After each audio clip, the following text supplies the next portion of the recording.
Hello guys, welcome back to Navy FODDER. Today we finally get our hands on the new update, the Sky Guardians. As always with every single new patch, we get new models. Some of them we've talked in previous videos, some of them not. So those are the ones that we're gonna talk about here. But before we get into detail on those, we're just gonna discuss all of the different changes that this patch has brought into the naval battles. So if we go into the full article, the very first thing that, apart from the models, that we get is that we have some mission updates for naval, and in a few maps, in a few missions, what we have is that the respawn points, the distance between them has been increased.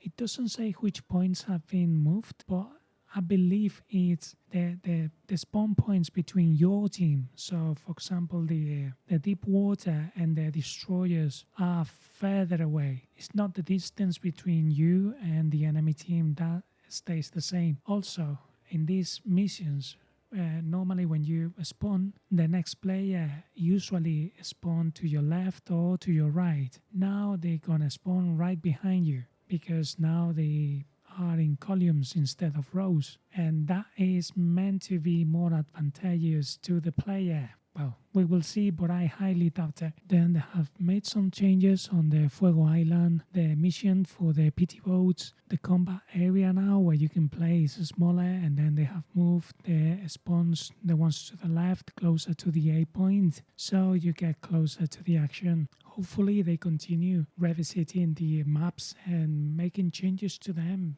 But for now, that is all that Gaijin has done for us in terms of the missions. And if we look into the naval fleet model, if we look into the naval weaponry, they have changed the limbo motor guidance, and it has been redesigned. Now it follows where you aim, and it's more predictable, I would say, but it's still very niche kind of weapon, so it's not a major change. This will only have an impact whenever we see submarines in game, but for now it's something that is really niche. The next thing is a bug fix on a German destroyer and an Italian one that caused the autocannons of the ships to fire whenever you were firing the main caliber turrets and the auxiliary ones. So far so good, only minor things, some annoying ones. But the next one is one that is really important. There's no longer need for a sequential research of the anti-aircraft, auxiliary, and then the main caliber turrets. That's not in place anymore. Now you can research in whichever order you want, but you need to keep in mind that you need the appropriate level unlocked in order to do that. So we can now prioritize whichever section of the armament we want to upgrade first. That's a good change, I like it. And into the damage model, the new bot news gets overhaul on its armor scheme, let's say. They say that it's been corrected. There's many modules have been moved around and placed correctly now. And then we have the anti-fragmentation bulkheads in the barbets. It's been added, and then some thicknesses on different layers of armor has been corrected or added, so you can expect your new bot news to be more survivable from this patch. Not a lot, but it's going to be an improvement, I'm sure. Next is the HMS Glorious. Position of the ammunition of the main caliber bow turret has been fixed. I don't think we're gonna see a major change on its survivability due to this change. Then the Z-47, same again. This thing is going to go boom no matter what. They have changed the magazines, their position, and the radio room. It's not gonna change a lot. This one's big. The Ducatelli Abruzzi, there was a bug where the armor crossed the ammunition magazines on the bow, and it's been fixed, thanks God, because I believe there was a portion of the magazines that were unprotected, and sometimes you will just go boom and without an apparent reason, and apparently now that is gone. It's now been fixed. Then the next two are not huge. The Brooklyn and the Cleveland, the conning tower now has an armored floor, so yay. And then the MBK project 186, there was a gap between the deck armor and the port side, and that's not there anymore. Everything is now tight and well placed. So yeah, it's again, continuing with the article, we get into the visuals, and there's been some corrections, nothing major for a couple models here. Then on the interface, the Riani has again something fixed, and then something that is really annoying is that various tutorial hints about settings and navigating through the interface have been added to naval battles and hangar. These are, I mean, in the hangar, I don't mind, especially when you go into the X-ray now, everything is color-coded on the armor and things like that, and it really helps to see where there are things that like to go boom, and there are things that don't like to go boom, but you can knock them off, so you can, differentiate between them. That's helpful, but in the middle of battle, I don't like the game to tell me that I need to repair, and with an icon of a key like massive in the middle of the screen. I don't want to have it. It is good for new players, I get it, and it's a good feature, but please, there's got to be a on-off switch for that, because I don't want that on my screen when I'm playing. It's just unbelievable how you can put an on-off switch for something that is on the hangar, for, the tips on the modules, if you want to have the tips for the,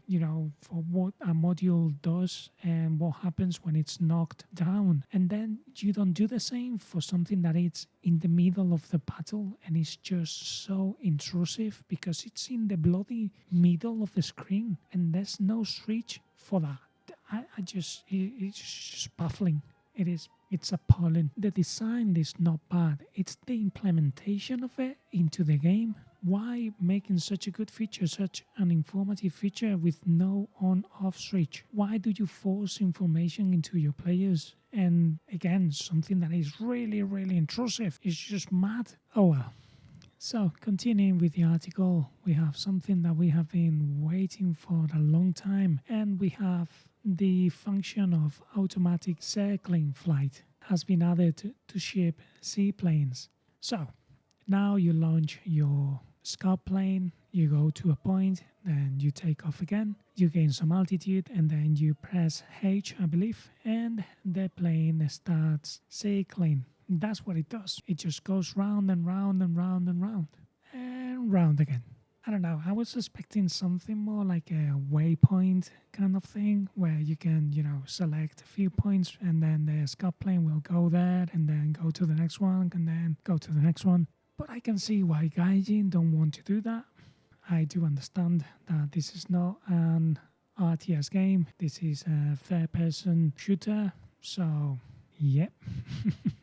Alright guys, so that is pretty much it. There's no major changes in this patch. There are only a couple of features that are helpful and some bug fixes as always, but all in all, this is clearly not an update that we are going to remember because of the new mechanics or changes into Naval. This is a update that I personally am going to remember because of the addition of a Italian battleship, one of the refitted from World War I, the Caio Duilio.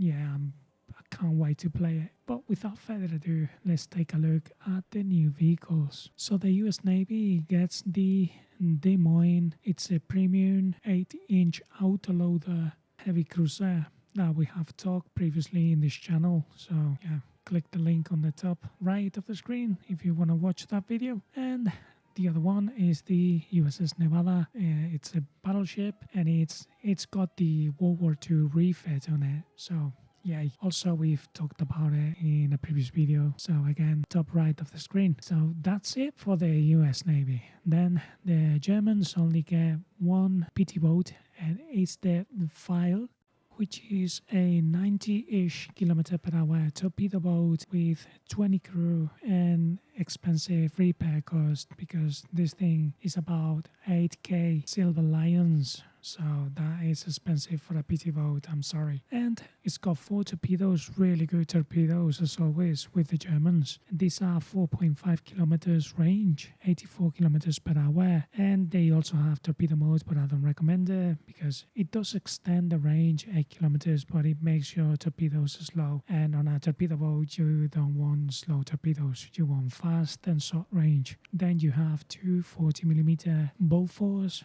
which are really good. They are the same in the Hugin, really fast firing guns, one at the front and one at the back. And they also have access to HVT, so what's not to like in there. You also get artillery support in the same package. So yeah, another PT boat. And then next is the MPK 204 for the Soviet Navy. It's a sub chaser that gets to a very respectable 65 kilometers per hour. It does have 56 crew members, which is okay, and 7.5k repair cost, which I think it's a bit too expensive for this platform. It does have 4 launchers, 4 torpedo launchers. They are fixed. These are kind of decent torpedoes as always with the Soviets. They have a decent range of 8 kilometers and they are on the slow side with only 54 kilometers per hour. It does have 1 turret with double guns of 57mm with access to HE and AP.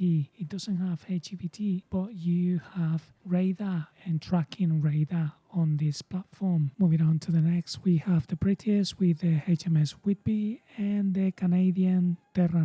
So if we start with the Whitby class, it is a premium frigate and it's more oriented on anti-submarine warfare, even though there's no submarines in War Thunder yet. And we have another 2 versions already in game in the regular Tech Tree. And this one's a bit different. This one does have fast firing double gun 4.5 inch. This one does have 4.5 inch double gun turret at the front with access to HE, semi-armor piercing, and HEVT. We do have, as always, radar and tracking radar in these machines, so that's real good. Then you have an anti-air double gun turret of 40mm Bofors. They are commonplace and they are really good. And then you have some limbo mortars at the back which are anti-submarine. You have to throw them at ships and the firing arc is tremendously high, so it's really difficult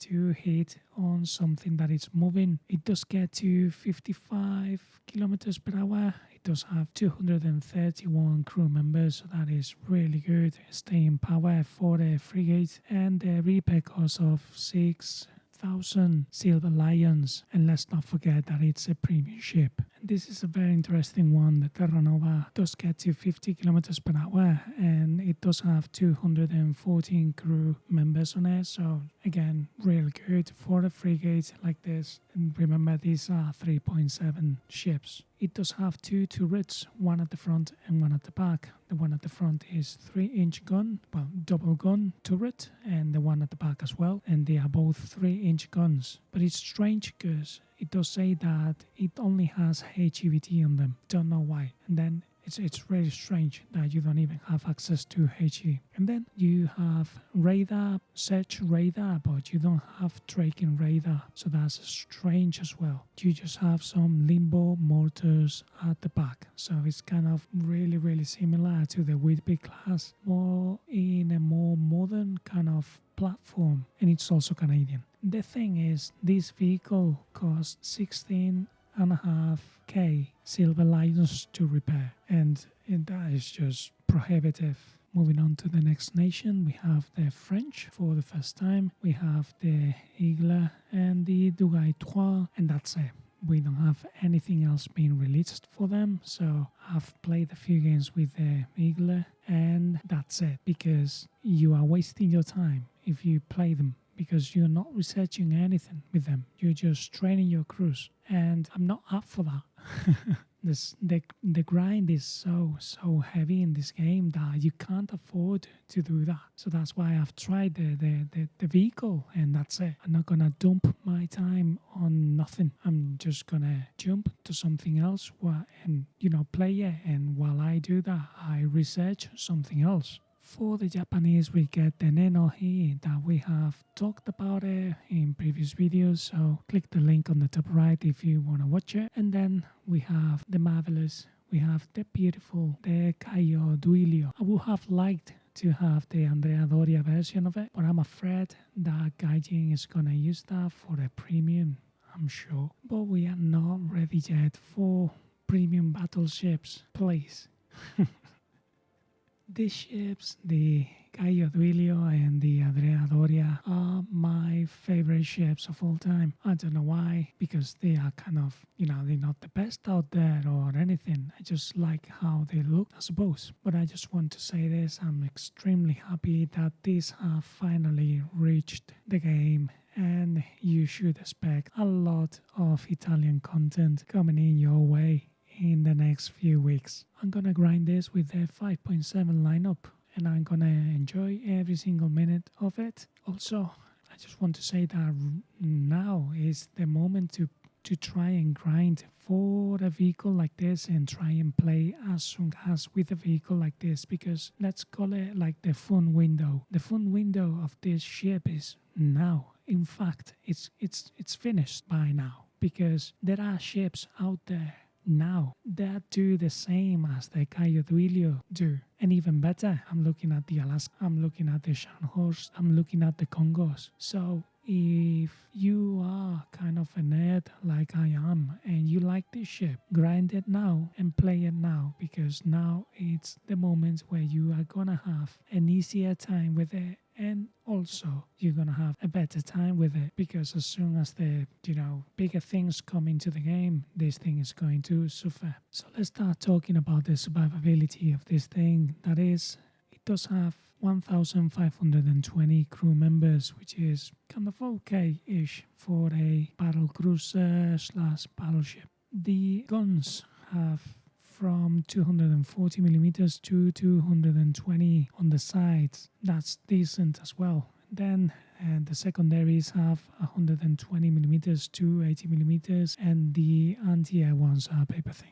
The barbets are protected by 50mm to 110mm on the outer armor, and then on the inner one is 240mm of armor, which is really well protected. And then the main belt of the ship does have a 220mm thickness. Then you have on the outer belt, then on the inner you have a few decks of armor, a couple, and then you have turtleback protecting the magazines and the engines. This is fairly well protected, but remember that high calibers are gonna go through your armor like butter. In terms of firepower, it does have 10 320mm guns and 2 triple turrets and 2 double super fighting turrets. I would like to say that the shells are amazing, but they're really not. They're just a bit anemic. They are 12-inch shells, so they're not incredible. They are just adequate. The secondaries are 4 triple 5-inch guns with access to HE, AP, and HE time fuse. Don't ask me why, because they can only elevate to 45 degrees, so they are not really that useful as anti-air. The anti-air again is just adequate. We have 10 single turret 90mm, 5 on each side amidships, and then 6 twin and 3 single 37mm brothers and 8 twin 20mm brothers scattered around the ship. I think the Caio Duilio is going to be a well-rounded fighter for the 6.7 with its 48 kilometers per hour, and also kind of not too expensive repair cost of 37k for a battleship. Of course. A couple more things to note is that there are no ammo elevators still modeled for the secondary armament, and the anti-air, the 90mm guns, but I'm sure they will add them in the next updates. There's also the lack of a scout plane is something to keep in mind, because your positioning with a battleship like this is crucial, and that I can't really wait to play this thing. So yeah, that's pretty much it, and let me know what you think about these new vehicles in the comments. As always, give us a like to help reach more people. Subscribe to the channel if you haven't done so already. Thank you so much for watching. I'll see you on the next one.